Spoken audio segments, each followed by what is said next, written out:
Jangan lupa subscribe YouTube channel Metro TV News dan nyalakan notifikasi. Pandemi COVID-19 menggiring perekonomian global tidak terkecuali Indonesia ke arah resesi. Di dunia yang sudah menyatakan resesi, yakni Singapura, Korea Selatan, dan Jerman, tidak menutup kemungkinan Indonesia. Namun demikian, Indonesia berpeluang untuk mencegah kejatuhan ekonomi seperti tahun 1998. Apa saja jurus yang bisa dimainkan pemerintah untuk mencegah resesi ekonomi? Sudah bersama dengan saya dari luar studio ada Bima Yudhistira selaku ekonom Indef. Mas Bima, selamat pagi. Selamat pagi.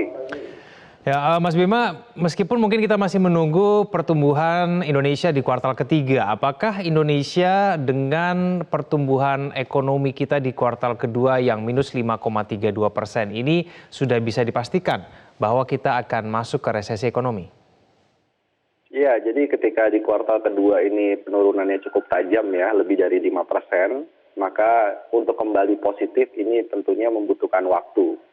Sehingga di kuartal ketiga memang bisa diproyeksikan kita masih akan minus 1,7%, sehingga kalau minus 2 kuartal berturut-turut maka masuk ke dalam resesi. Kalau kita masuk ke dalam resesi ekonomi, ini dampaknya akan seperti apa, Mas Bima? Dampaknya yang pertama pastinya ada penurunan pendapatan di semua lapisan masyarakat ya, khususnya masyarakat kelas menengah dan bawah. Kita melihat adanya gelombang PHK, ada pekerja yang kemudian dirumahkan misalnya tanpa digaji karena memang kemampuan perusahaannya sangat terbatas. Berikutnya lagi kita akan melihat juga jumlah penduduk miskin itu akan meningkat cukup signifikan. Jadi angka kemiskinan kita itu bisa meningkat lebih dari 10%. Dan ini efeknya bukan hanya pada ekonomi saja, tapi kalau kita tidak hati-hati memang dampak pada sosial juga. Termasuk potensi atau resiko terjadinya konflik horizontal misalnya. Mas Bima, masih ada cara tidak untuk Indonesia bisa terhindar dari resesi? Ya, saya masih menyimpan beberapa optimisme ya. Yang penting ini bisa dilakukan segera oleh pemerintah dan dunia usaha dua-duanya. Jadi dari sisi pemerintah memang perlu ada penambahan stimulus. Stimulus kita baru 4% terhadap GDP atau PDB, ini bisa dinaikkan menjadi mungkin 10% terhadap GDP. Jadi konsep stimulusnya pun bisa diperluas, misalkan bantuan sosial, ini sekarang sudah mulai dibuat menjadi BLT, itu bisa memberikan daya dorong pada daya beli masyarakat. Yang berikutnya lagi kita melihat dari secara sektoral, ternyata ada dua sektor yang masih bisa mengungkit perekonomian. Yang pertama adalah pertanian, yang kedua adalah informasi dan komunikasi. Nah, untuk yang pertanian ini cukup menarik bahwa dalam setiap krisis ataupun resesi, biasanya mereka yang bekerja di sektor formal ketika di PHK, ini kan banyak pekerja urban atau pekerja yang dari desa ke kota. Mereka akan kembali lagi ke desa dan menjadi petani. Nah, ini kalau kita serius menggarap sektor pertanian, memberikan stimulus yang tepat bagi para petani, tentunya ini bisa menjaga dua hal. Yang pertama, menjaga daya beli, konsumsi rumah tangga, dan juga ketahanan pangan. Yang sektor informasi komunikasi ini terkait dengan digital. Jadi ketika masyarakat ini sedang di rumah saja, tidak banyak aktivitas di luar rumah, maka kalau kita mendorong digitalisasi, ini tentunya akan bermanfaat. Bahkan banyak negara yang memberikan subsidi internet gratis. Jadi ini bisa dipikirkan oleh pemerintah bagaimana caranya UMKM yang baru 13% bergabung ke dalam ekosistem digital, itu bisa terpacu lebih banyak lagi yang masuk ke dalam ekosistem digital. Sehingga mereka bisa menjaga pendapatannya. Tapi masih bisa positif tidak pertumbuhan Indonesia di kuartal ketiga? Untuk yang kuartal ketiga, memang waktunya sangat mepet sekali ini. Hanya tinggal sisa beberapa bulan ya. 1 bulan mungkin sampai bulan September. Jadi kita tidak banyak berharap kalau untuk di kuartal ketiga. Yang penting adalah nanti justru di kuartal keempat. Harapannya resesinya bisa berhenti pada kuartal ketiga, kuartal keempat bisa kembali positif. Nah, itu dengan catatan prasyarat tadi ya, stimulus dipertajam, termasuk juga penanganan COVID-19-nya dibikin lebih optimal. Karena di kuartal keempat saya masih menyimpan juga optimisme terkait dengan Natal dan Tahun Baru. Jadi secara seasonal atau secara musiman di kuartal keempat itu biasanya orang terdorong untuk berbelanja, kemudian berekreasi. Kalau pandeminya kemudian bisa melandai lebih cepat, maka ini ada kemungkinan di kuartal keempat ini ada daya dorong konsumsi rumah tangga yang lebih besar. Baik, Mas Bima, apa sih yang sebaiknya dilakukan oleh masyarakat ya untuk bisa bertahan melewati krisis ekonomi ini? Ya, ada 3 hal yang bisa dilakukan masyarakat. Yang pertama itu adalah lebih banyak kemudian berhemat untuk dalam waktu yang penting seperti sekarang. Jadi kurangi pengeluaran-pengeluaran yang sifatnya sekunder. Jadi yang kedua itu berkaitan dengan berinvestasi misalnya sementara di aset-aset yang aman.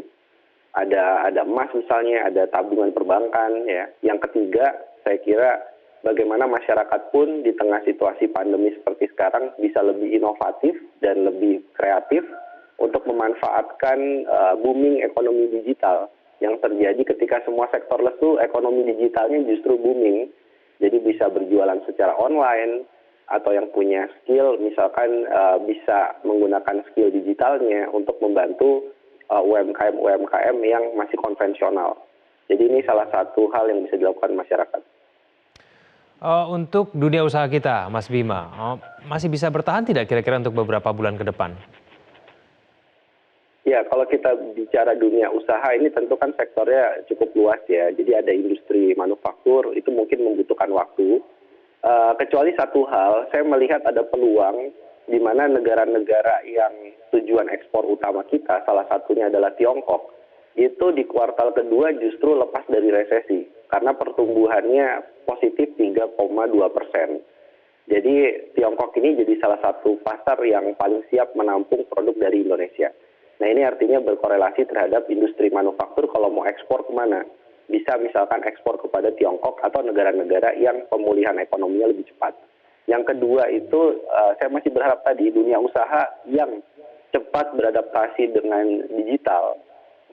Ada big data, artificial intelligence, kemudian juga IT-nya siap, ada e-commerce, fintech, mereka lebih survive dan bisa bertahan cenderung lebih lama. Nah, sementara itu sektor-sektor yang lain, dunia usaha lain seperti di sektor pariwisata, kita baca dari data BPS, ini adalah sektor yang paling dalam terkena dampak, maka ini memang sektor yang perlu dibantu dengan banyak cara ya. Mungkin membantu biaya operasional, diskon listrik, diskon air, ya, diskon internet misalnya untuk sektor pariwisata sehingga mereka bisa bertahan dulu. Baik, Mas Bima, salah satu yang kemudian terdampak dengan adanya pandemi COVID-19 ini adalah daya beli masyarakat yang terus menurun. Apa yang kemudian bisa pemerintah lakukan untuk mendongkrak kembali daya beli masyarakat kalau kita cermati data bahwa penyerapan anggaran pemerintah ini masih 20% begitu? Iya, ini kita melihat dari data kuartal kedua bahwa terjadi penurunan secara tahunan ya, bukan secara kuartal tapi secara tahunan. Belanja pemerintah itu negatif 6,9%, lebih rendah daripada pertumbuhan belanja konsumsi rumah tangga. Nah ini menunjukkan bahwa ya sulit juga gitu ya. Kita mengharapkan pemerintah, tetapi di sisi yang lain memang realisasi anggarannya masih ada kendala, termasuk juga anggaran bantuan sosial. Jadi bantuan sosial terkendala kenapa? Secara teknis ada permasalahan terkait dengan data ya. Jadi banyak sekali data yang digunakan itu data yang out of date atau data-data yang lama, sementara sekarang jumlah orang miskin barunya meningkat. Yang kedua ya permasalahan birokrasi, yang ketiga ada mungkin pelaksana teknis yang terlalu berhati-hati karena khawatir misalkan disangka korupsi. Jadi permasalahan teknis ini bisa diurai dan termasuk juga bagaimana konsep dari bansos di tengah situasi resesi seperti sekarang. Menghadapi resesi, kita tidak bisa mengharapkan bansos yang konvensional seperti program keluarga harapan. Jadi pemerintah bisa memperluas kepada kelas menengah rentan miskin dengan program-program bansos yang langsung dirasakan. Bima Yudhistira, peneliti Indef, terima kasih telah bergabung bersama kami di Metro Pagi Prime Time. Selamat pagi. Pandemi COVID-19 menggiring perekonomian global tidak terkecuali Indonesia ke arah resesi. Di dunia yang sudah menyatakan resesi, yakni Singapura, Korea Selatan, dan Jerman, tidak menutup kemungkinan Indonesia. Namun demikian, Indonesia berpeluang untuk mencegah kejatuhan ekonomi seperti tahun 1998. Apa saja jurus yang bisa dimainkan pemerintah untuk mencegah resesi